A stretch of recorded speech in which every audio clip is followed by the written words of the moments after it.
Oke, baik. Assalamualaikum warahmatullahi wabarakatuh. Kita masuk ke part yang kedua pada sesi yang keempat ini. Kita lanjutkan berbicara tentang sistem reproduksi pada manusia, terutama pada jenis kelamin pria.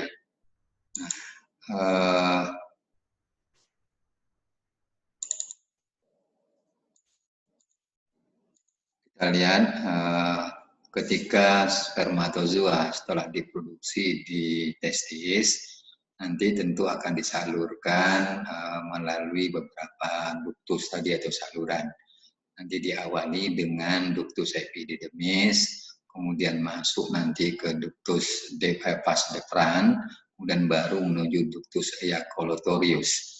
Jadi saluran ini sangat panjang sampai di bagian punggung, di bagian pinggul di bagian belakang, nanti dia bermuara di ductus ejaculatorius, nanti bermuara ke vesika urinaria, di saluran yang nantinya untuk menyalurkan urin. Nah, tentu ini supaya spermatozoa itu sampai di tempat pembuahan, tentunya spermatozoa nanti akan melalui saluran-saluran yang sangat panjang ini. Nah, kemudian tentu apa yang bisa membuat yang mendorong sehingga spermatozoa ini bisa bergerak menuju ke ductus ejaculatorius. Nah, ternyata ada beberapa aktivitas dari otot yang ada di sepanjang saluran, baik pada otot polos yang ada di vas deferens maupun yang ada di ductus epididymis, itu selalu melakukan atau melakukan kontraksi sehingga membuat spermatozoa itu terdorong menuju ke saluran-saluran seterusnya, mulai dari ductus epididymis, nanti masuk ke vas deferens, nanti baru masuk ke ductus ejaculatorius. Nah, kemudian nanti di sepanjang saluran itu kita temukan adanya beberapa kelenjar yang nantinya akan mensekresikan cairan untuk memudahkan spermatozoa ini bergerak menuju ke saluran berikutnya. Nah, ada beberapa kelenjar yang terlibat di sana. Ada kelenjar vesicula seminalis, ada kelenjar prostat, ada kelenjar Cooper atau bulbourethra yang nantinya juga berkontraksi dan akan mensekresikan cairan dalam salurannya. Nah, ini tentu secara alamiah akan dikeluarkan dengan menggunakan ritmis yang alamiah juga oleh otot-otot yang ada di sepanjang saluran ductus tadinya, baik ductus epididymis, kemudian ductus vas deferens maupun ke ductus ejaculatorius, oleh otot-otot yang ada di sepanjang itu yang masuk dalam kelompok otot bulbocavernosus. Ini gambar yang bisa kita lihat. Ini ada kelenjar prostat yang berada di atas sedikit dari vas deferens. Kemudian ada ductus ejaculatorius. Ini saluran untuk mengeluarkan semen tadinya. Kemudian ada vesika seminalis. Nah, ini nanti ada saluran ejakulasi, ini sangat pendek sekali yang menghubungkan antara kantong semen dengan uretra. Jadi uretra ini adalah saluran saja yang akan menyalurkan urin. Nah, saluran ini tentu berfungsi untuk mengeluarkan spermatozoa agar bisa masuk ke dalam saluran uretra. Nah, ini gambar kalau kita lihat dari penampang depannya, beberapa kelenjar yang nantinya terlibat di dalam sistem reproduksi di sepanjang saluran itu. Ada 3 kelenjar yang nantinya terlibat. Pertama ada kelenjar ataupun vesicula seminalis. Yang kedua ada yang disebut dengan kelenjar prostat. Dan yang ketiga ada kelenjar koper atau kelenjar bulu uretra. Nah, ketiga kelenjar ini secara umum dia nantinya berfungsi untuk mensekresikan cairan dalam bentuk semen. Nah, biasanya cairan itu banyak mengandung nutrien dalam bentuk fruktosa dan yang lainnya yang nantinya digunakan oleh spermatozoa untuk nutrisinya, untuk makanannya sepanjang saluran sebelum sampai ke daerah pembuahan. Nah, yang kedua, selain mensekresikan itu, cairan yang keluar dari kelenjar ketiga tadinya, itu juga dimanfaatkan oleh spermatozoa sebagai media di dalam media berenang bagi spermatozoa, kemudian bergerak menuju ke saluran-saluran sepanjang yang kita ketahui tadi. Yang ketiga, fungsinya adalah mempertahankan kehidupan dari spermatozoa. Karena di dalam cairan atau semen itu mengandung nutrisi atau nutrien. Kemudian di samping itu juga kondisi cairan itu sangat alkali. Dan ini pun memang disekresikan berguna untuk menetralisir dari kondisi asam yang ada di sepanjang saluran, baik pada saluran kelamin laki-laki maupun pada saluran kelamin wanita. Nanti itulah yang nantinya membantu agar spermatozoa ini memang tidak tahan dengan kondisi asam. Makanya dengan adanya cairan yang disekresikan oleh ketiga kelenjar ini, nanti akan membantu di dalam proses menetralisir kondisi asam sehingga berada pada pH yang normal. Kita lihat yang pertama yaitu Vesica seminalis. Ini kelenjar yang pertama berbentuk kantong. Jadi kalau Anda lihat gambarnya ada Vesica seminalis yang di kanan ini. Ini berbentuk kantong, berada di kanan kiri dari vesikula urinaria dan sedikit di atas dari kelenjar prostat. Jadi vesika urinaria. Nah, fungsinya itu mensekresikan cairan atau semen yang mengandung bahan makanan dalam bentuk fruktosa, kemudian berbagai jenis vitamin yang kondisinya sangat alkali. Ini yang nantinya disekresikan oleh vesikula seminalis. Dan di samping sini ada prostat, kelenjar prostat. Kemudian ada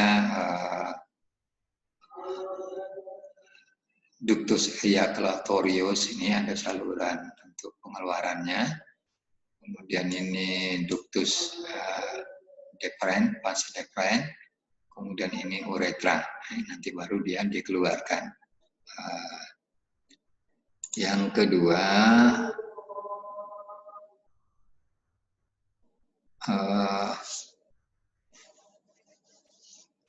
cairan yang disekresikan oleh kelenjar vesikula seminalis itu nantinya digunakan sebagai sumber makanan atau sebagai sumber energi bagi spermatozoa. Jadi makanan ini tentu dibutuhkan untuk meningkatkan energi dari spermatozoa karena dia harus bergerak terus menuju ke tempat pembuahan.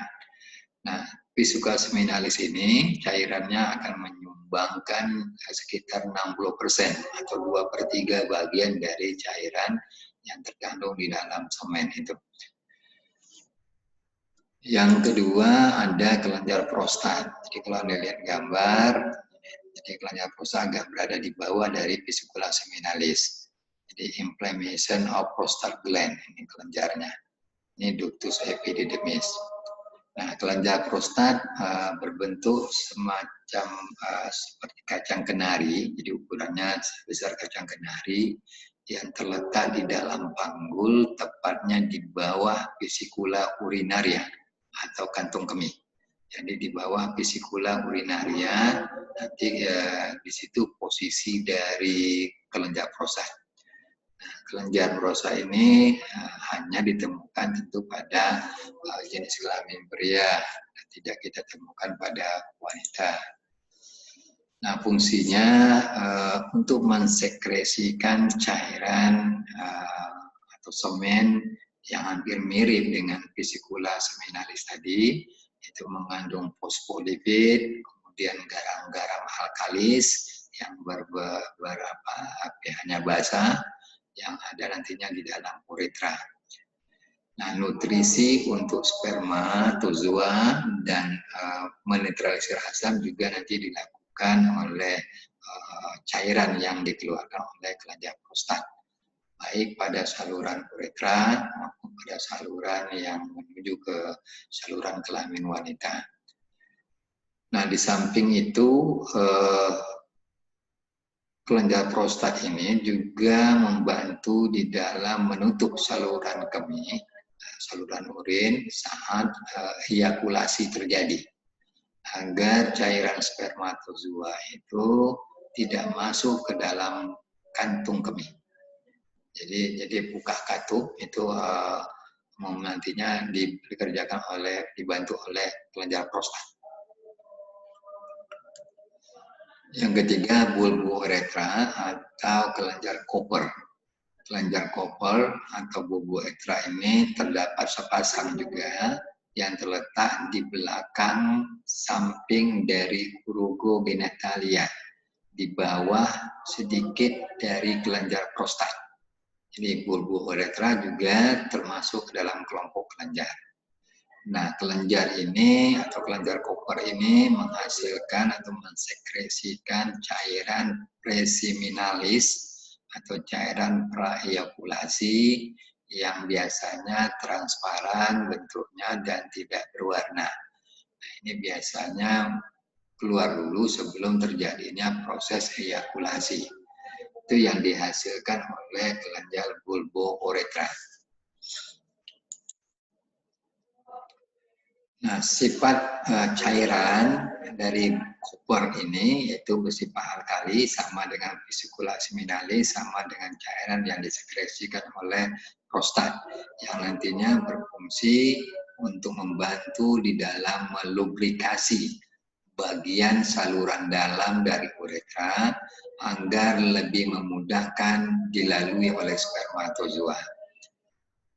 Kemudian samping itu fungsinya juga untuk menetralkan saluran uretra dari kondisi asam dan membantu menyingkirkan sisa-sisa urin dan benda asing lainnya yang ada di sepanjang saluran urin.